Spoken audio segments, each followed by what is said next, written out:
Look at the Trends Journal.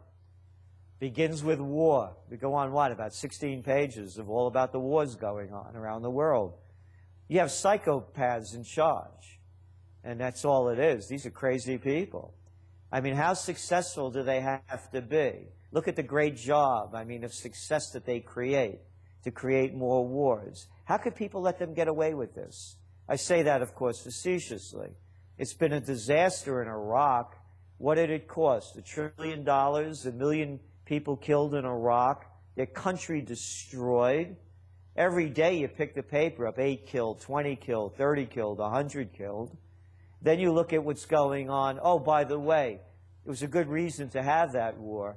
You know, Saddam Hussein had weapons of mass destruction and ties to al-Qaeda. They never existed, but who cares? And then, of course, there's the wonderful Afghan war, going on to be the longest war in American history. What's been accomplished there? Absolutely nothing, other than building up more hatred, killing a lot of people, and sacrificing the lives of our troops. Great. What are they showing now? 1 out of 2 American troops coming back either have a mental or a physical disability. So now they're going to start new ones. The United States has opened up. They have AFRICOM now in 35 African countries. The French have invaded Mali. They can't get over that trip, them French, you know? They can't get over the old French Sudan. Yeah, they had it only about, from 1896 to 1960. Oh, it couldn't be because of the uranium right next door in Niger that the Chinese and the people from India are going in and making deals with the dirt-poor Niger government to get their extraction of uranium out. Oh, it couldn't be because France has 75% of its energy coming from nuclear power, and now the people that own those natural resources want them for themselves. Could you imagine that? That's a good reason to bomb a country. And they could see the United States is opening up now fields in Africa to put drones in for more surveillance. And then you read the news coming out from the so-called terrorists to say, hey, there's going to be payback down the line. And we're warning you, it's going to hit France, it's going to hit the U.S., and other NATO countries that are supporting the interventions and occupations. And then, as I mentioned, look what's going on in Libya. Oh, I forgot to mention that brilliant strategic move by the U.S. military and the psychopaths in chief. You saw that wonderful clip of Hillary Clinton laughing. We came, he saw he died when she found out that Gaddafi was killed.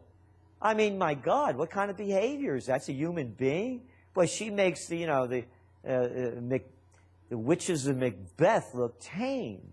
And so look at the job they did over in Libya, and look how it's all spilling over North Africa.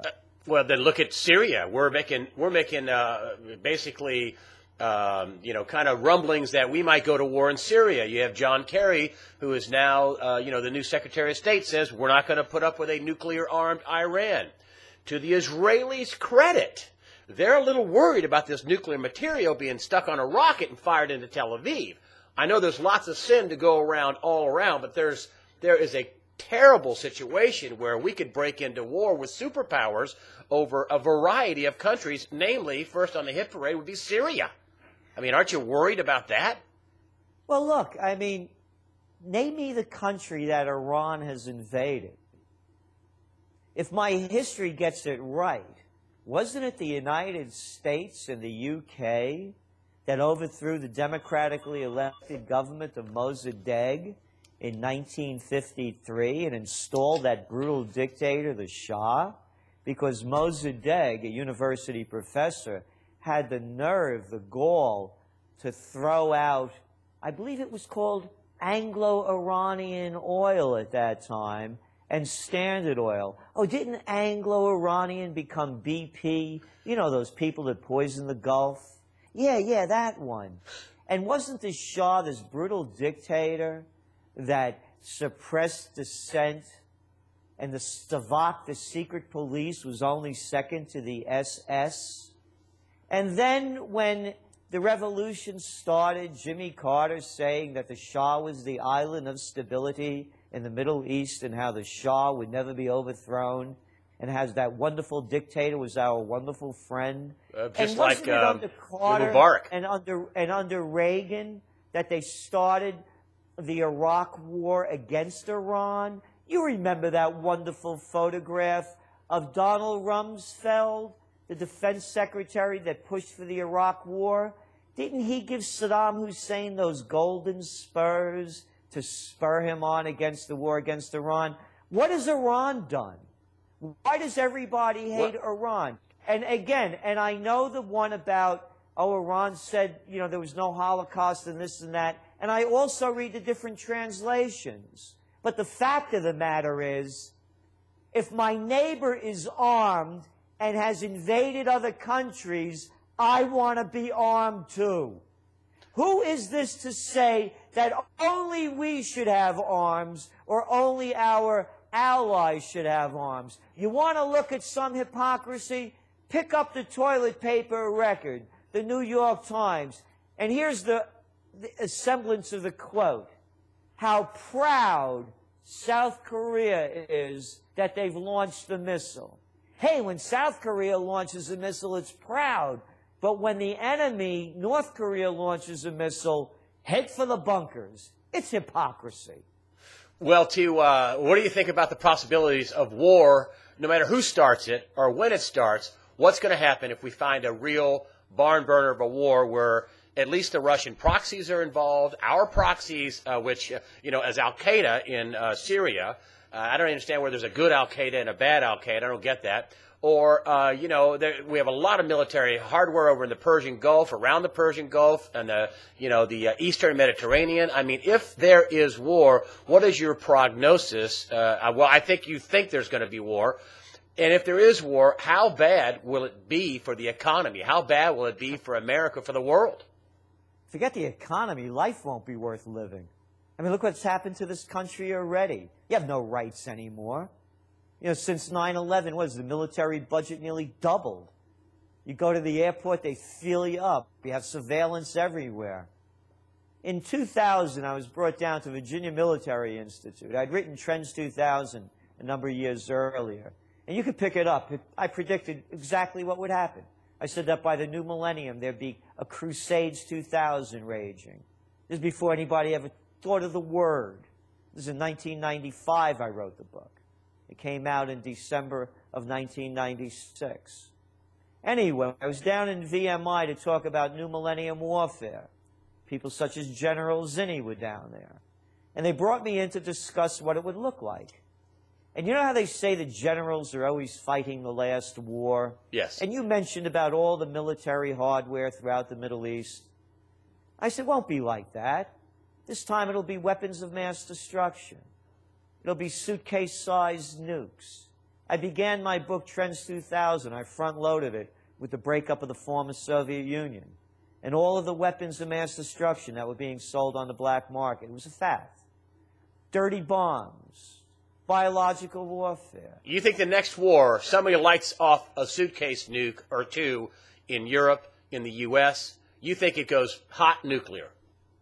Hot or, again, terrorism in different forms, whether it's suitcase-sized nukes or, as I said, dirty bombs, biological warfare. Here, figure it out.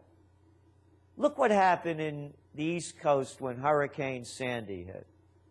Oh. The damn place closed down. 4 days from, I'm going to go hurricane. get a cup of coffee at a bodega, to, I'm going to bash you in the head with a pipe if you cut in front of me in the gas line. And that's 4 days. And it went total, uncivilized, to say the least.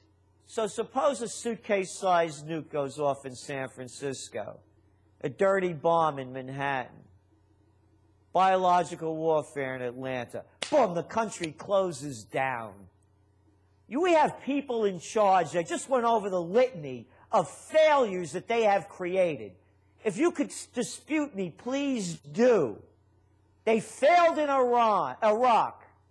They failed in Afghanistan. They've created a disaster in Libya.